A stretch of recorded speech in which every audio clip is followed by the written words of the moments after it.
O Frankenstein do Guilherme Del Toro é uma releitura com cara de My Chemical Romance e ambientação de Blasphemous, com direito à criatura mais carismática, centrada e alguns diriam que até mais bonita que o criador. Perfeito pra galera do Monster Romance. Frankenstein foi escrito pela Mary Shelley e publicado pela primeira vez em 1818, quando ela tinha 18 anos. Sim, uma menina inglesa escreveu entre os 16 e os 18 anos, um dos fundadores do terror moderno, que estabeleceu bases também para a ficção científica e antecipou debates sobre limites éticos da ciência que só viriam à tona quase 2 séculos depois. Se você acha que gênios não existem, eu só tenho 2 palavras para você.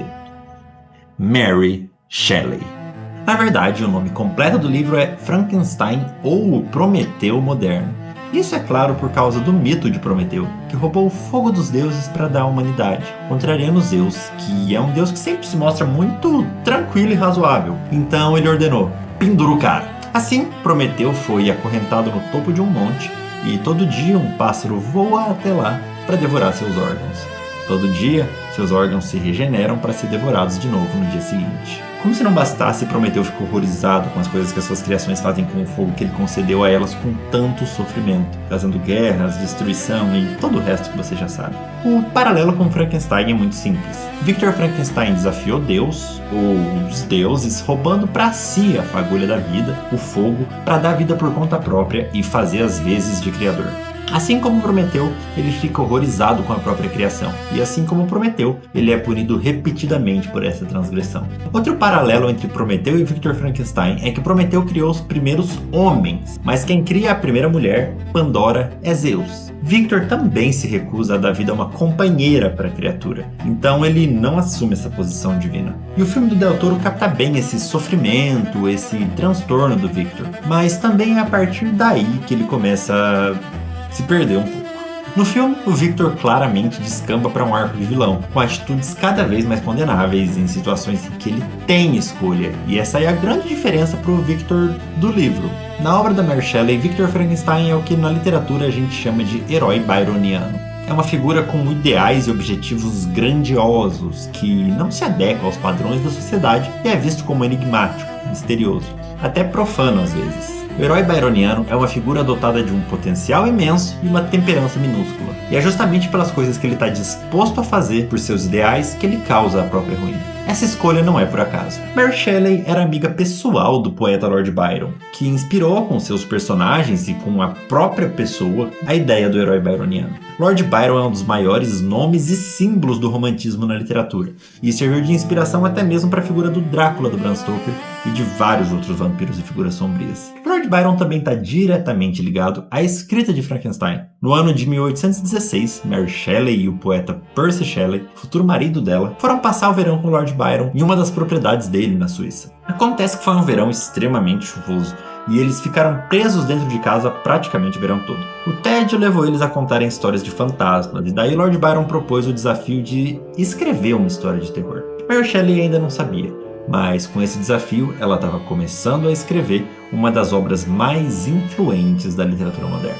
E já que a gente está falando de lugares sombrios e chuvosos e histórias de terror, vamos falar do cenário, que é um tanto diferente no filme e no livro. Eu não vou entrar em detalhe de figurino, efeito, esse tipo de coisa, porque eu não entendo nada de cinema, eu entendo de literatura. Mas eu acho uma escolha acertada do Del Toro, esses cenários grandiosos e extravagantes que não estão no livro, mas trazem uma imagética gótica que combina muito com a obra.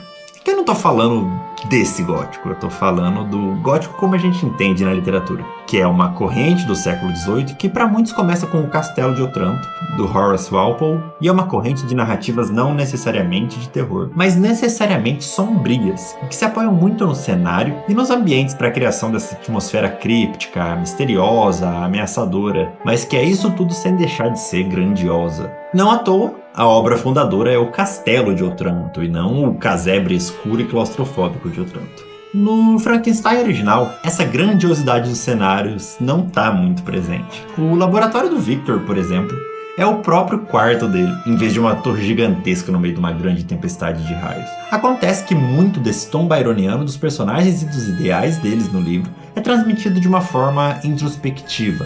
o que não funciona tão bem numa mídia visual, então o filme aproveita dessa parte gráfica do cinema para trazer todo esse ar críptico e exagerado através dos cenários. E o que melhor para ocupar esses lugares crípticos e sombrios do que um monstro? Ou melhor seria dizer, uma criatura, que não se chama Frankenstein. O Del Toro traz uma criatura com uma forma bem mais humanizada, que eu acho que faz bastante sentido, e que é naturalmente generosa, mas que vai sendo modificada, corrompida pelo sofrimento e pela dor incutida a ela pelos outros. Quase uma teoria do bom selvagem transformada em arco de personagem. No livro, a criatura é retratada de forma parecida, mas se desenvolve diferente, se corrompendo muito mais e muito mais rápido. E isso é uma das principais diferenças das duas criaturas. A do Del Toro é uma vítima, um personagem levado pelos outros em direção à tragédia. A criatura da Mary Shelley, é claro, também é vítima de um criador que abandona ela, mas responde a isso mais ativamente, mais violentamente. Essa diferença fica bem ilustrada numa fala da criatura no começo do capítulo 17, quando ela pede para que o Victor faça outra criatura e ele recusa.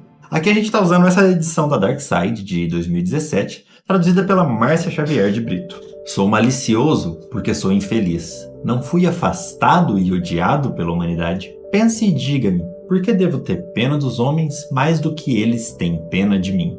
Se pudesse lançar-me em uma dessas fendas de gelo e destruir minha carcaça, o trabalho de suas próprias mãos, de certo não consideraria isso um assassinato. Devo então respeitar o homem quando me ofende? Deixo viver comigo a trocar amabilidades e, em lugar de danos, concederia-lhe todas as benesses com lágrimas de gratidão por aceitar-me. Porém, não pode ser assim. Os juízos humanos são barreiras intransponíveis para nossa união. No entanto, minha não será a submissão à escravidão abjeta. Vingarei-me de minhas dores. Se não puder inspirar amor, causarei medo, e principalmente a você, meu arqui-inimigo, pois meu criador. Juro um ódio inextinguível. Tenha cuidado. Trabalharei para a sua destruição. Não cessarei até que desole seu coração, de modo que amaldiçoará a hora de seu nascimento.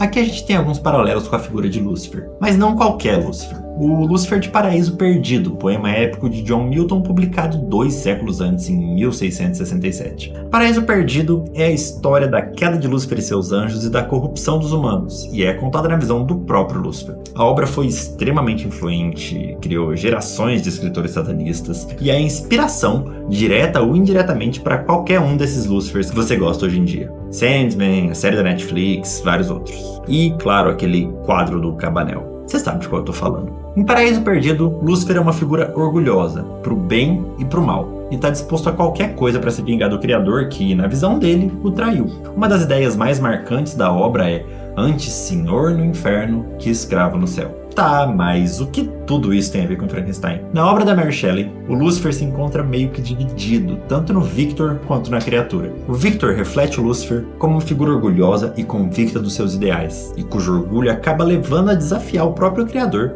e pagar um preço extremamente alto por isso. A criatura reflete o Lúcifer como essa figura banida, criada contra a própria vontade e rejeitada pelo próprio Criador, que vê como único consolo o rancor que sente e o mal que pode fazer. Mas essa dinâmica simplesmente não funciona da mesma forma no filme do Del Toro. No filme, o Victor odeia a criatura quase instantaneamente e usa ela como bode expiatório desde o primeiro momento. Tudo que dá errado é culpa do bicho. Ele parece se arrepender não por seu orgulho ter levado ele longe demais, mas por não ter levado ele longe o suficiente. Ele odeia a criatura não pela transgressão que ela simboliza, mas por ela ser falha, por não atender às expectativas dele. Ele assume aqui uma espécie de posição de Deus, do próprio Criador, desprezando Lúcifer como uma criatura imperfeita, indigna, e agindo diretamente para banir ele. Claro, aqui a gente ainda tá falando do Deus de Paraíso Perdido. No filme do Del Toro, a primeira tentativa do Victor de dar fim à criatura é usando fogo, mas a criatura consegue fugir até a água e é levada à praia pelo rio. É um rio? É um mar? Bom, o que importa é que a primeira cena de Paraíso Perdido é justamente Lúcifer e seus anjos caídos no lago de fogo ao serem banidos do céu pelo Criador. Mas a criatura do Del Toro também não tem o orgulho rancoroso do Lúcifer miltoniano que marca a criatura da Mary Shelley. Ele não destrói ativamente a vida do Criador, mas acaba fazendo isso simplesmente pelo acaso. No filme do Del Toro, é o próprio Victor quem destrói os dois. O herói byroniano é reformulado num vilão trágico, e é esse arco de vilania que a gente acompanha, até ele terminar numa redenção que, sinceramente, não é tão redentora assim. Já a criatura passa de uma figura que se iguala ao seu criador nas calamidades que causa no livro da Mary Shelley para uma vítima com uns breves lampejos de revolta que, esses sim, são redimidos no final, quando perdoa o criador no filme do Del Toro.